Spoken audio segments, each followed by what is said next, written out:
हो. आणि आपल्याला बघायचं सकाळी घड्याळामध्ये 10:32 किती अंशाचा कोन तयार होते तर टाईट बसा, टाईट लक्ष द्या. ठीक आहे. नवोदयमधला हा महत्वाचा प्रश्न आहे. हे 10:32 10 म्हणजे तास येतं.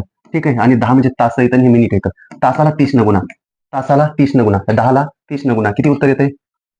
10 त्रिक 30 300. ठीक आहे. 10 त्रिक 30 आणि 0 300. आणि 32ला कशानं गुणायचं? 11/2 मिनिटाला कशानं गुणायचं? 11/2 तासाला 30 न गुणा. तासाला 30 न गुणा. तासाला म्हणजे 10ला 30 न गुणलं आणि मिनिटाला कशानं गुणलं? 11/2 तर उत्तर किती येते? बे एक भाग द्यायला बे एक बे एक उरला बेसक 12 16चा 11चा गुणाकार 16 1 16 चला 1 16 1 16 1 17 बघा हो 130 300 मधून 176 गेले. इकडे एक दिला 2 10तून 6 गेले 4 9तून 7 गेले 2 124 अंशाचा कोन तयार होईल. 124 अंशाचा म्हणजे विशाल कोन. 124 अंशाचा कोन म्हणजे विशाल कोन. ठीक आहे. तर 11 वाजून सकाळी 11:40 किती अंशाचा कोन तयार होतो? हे कमेंट बॉक्समध्ये तुम्ही सांगा. 11:40